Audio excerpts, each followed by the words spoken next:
But the next stage of surgery would be bold and risky. Susan's nose was so engulfed with tumors that it was beyond repair. Dr. Stephanidis wanted to create a new nose by implanting a balloon in her forehead for several months. Skin from her forehead would be cut to the correct shape and used to create a brand new nose. This is painting on a 3D image, basically. This has nothing to do with surgery. It just allows me to visualize things, altering the three-dimensional mesh in order to produce or get an idea of what the effects will be on Susan's face. Then he started talking about this growing a nose on my forehead, and I'm like, whoa. Saying yes to this surgery would be the greatest surgical gamble Susan had ever taken. Could she handle it? And could this surgeon really pull it off? Susan left the clinic, and Michael Stephanidis wondered if he would ever see her again. Before Susan could deal with the decision she faced, she needed to confront another problem in her life. She knew she was still in danger of losing her children. She entered a rehab program and got clean and sober for the first time in more than 20 years. Maybe I would have done it years ago, but I don't think I would ever had Dr. Stephanidis either. After 6 months, Susan returned to the clinic, but she was still frightened by the radical procedure that Dr. Stephanidis proposed. But this time, he reassured her by showing her on the computer how he'd like to rebuild her face.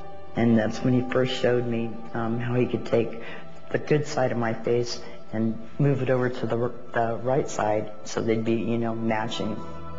How's that? Feel better? Wow. Susan was amazed. For the first time, she could visualize what the future might hold when she saw it in 3D on a computer screen. It was like something I've always wanted to see, is what I would look like, if this hadn't happened. So it was just a really exciting moment. The 3D computer planning gave Susan the security and confidence to proceed to the next stage of surgery. I just put my complete confidence in him after that. I trusted everything he did, and he never once acted anything but positive the whole time. I never met anybody so positive.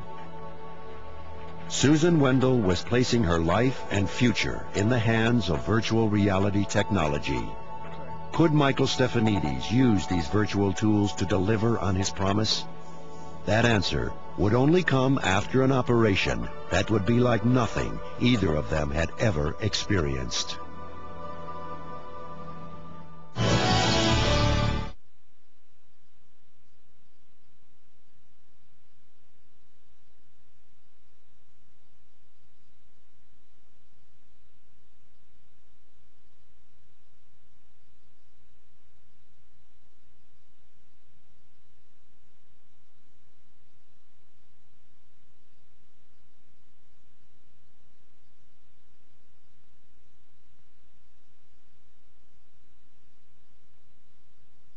After months of Dr. Stephanidis' careful planning and Susan's enduring pain and embarrassment, the waiting was finally over.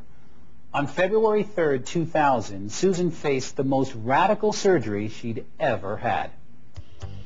A doctor had won Susan Wendell's trust at last. She agreed to a radical procedure to implant a balloon in her forehead to harvest new skin to create a nose. It would take 6 months and be tougher than anything she'd done so far. I'm feeling it. I'm just trying to take as much as I can. Well, it's gotta feel tight, but if it hurts, then I know you'll be coming back tonight for me to pull it out. So if it gets uncomfortable, let me know. That's the end point. Though Susan had decided to proceed with the surgery, what she went through to reach her goal was beyond anything she could have imagined. The second one was a more commitment from the patient. More painful, more discomfort, more hassle.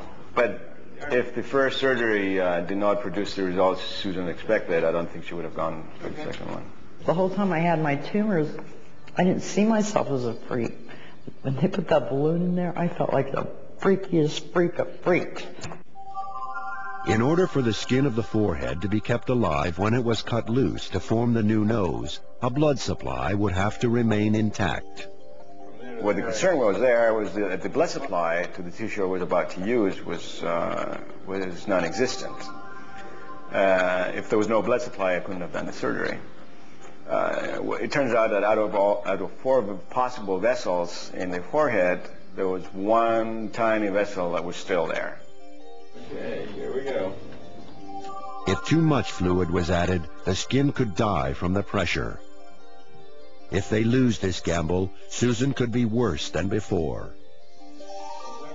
In Susan's case in particular, it was tough to estimate how much extra skin was produced, and it was tough to estimate whether there was adequate skin for the surgery.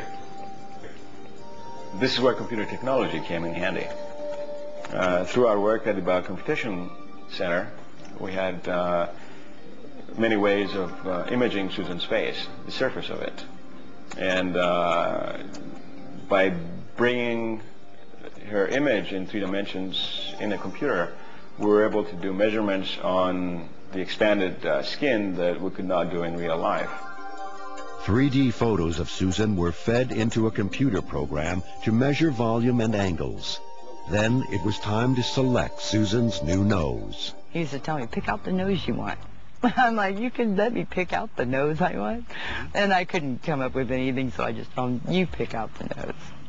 And he came up with this little tiny thing. They found someone with a nose they liked, took a photo, and created a 3D image. Finally, he made a template of her new nose and affected forehead, and used it to measure the expanding skin on her forehead. He said he was making the patterns for my face so that when he went in the operating room, he would place the pattern, cut, and it'd be done. Instead of trying to figure anything out in the operating room, it's all figured out before you ever get there. There it is.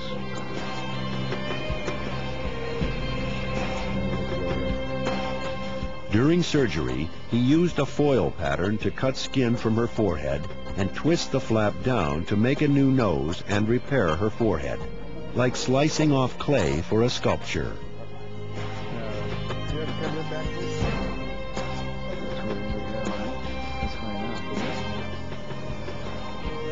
We were working on her nose to do 2 things. One was to recreate the normal contours of her nose so that it looked normal. She was starting with a large bulge of neurofibroma tissue on the left side. And the second thing is really to get rid of any remnant of neurofibroma that Susan had to look at every day when she looked in the mirror. To see a large bulge of tumor is just a bad memory for everything that she's been through in the past. After 4 grueling hours, the question of whether or not the balloon helped produce enough skin was finally answered. That's perfect. A little better? That's the answer right there. That's the answer to our salvation. But that's pretty promising, huh? Yeah. It's going to come down there. It's plenty of it. Excellent. All right. 2 weeks after surgery, the changes in Susan's appearance are visible. I feel really good, actually. Yeah, I feel pretty darn good. A little nervous, you know, everything's still open and stuff, but yeah, I can't wait. He came in and reassured me everything is exactly how it's supposed to be. And I look like I ran into a Mack truck before and I came out just fine, so. As with the first surgery, it's the realization of a dream come true. After a period of healing, Susan will have a petite new nose. Her long nightmare is nearing an end. When they first finished, they had to keep the nose attached to the forehead. So it kind of looked like an elephant trunk coming off my head. So I still looked really funny for a while. But once they just attached the nose from the forehead, it was like, wow. Yeah, it was a big difference. No, this is actually how my nose was. I mean, it wiggled. If I went like this, my nose would wiggle. Susan would need a few months to heal before she would be ready for her final cosmetic surgery. But even before all the work is complete, her appearance is dramatically improved. You know, it's really neat to be out here right now because before they did the surgeries, I couldn't walk by a person without them turning their head, and now people don't even notice me walk by. It's a big difference, a big difference. Susan needs to put the horrors of her years of surgery behind her. Undergoing her final operation would bring closure to this chapter of her life. But there was a chance that final surgery might never happen. Michael Stephanides, the only surgeon she trusted, had left Stanford to join a private practice in Nashville. Unfortunately, he resigned from Stanford Hospital, and to better for his family and everything, he moved to Nashville, and so there was kind of no hope that I would ever get the end of my surgeries done.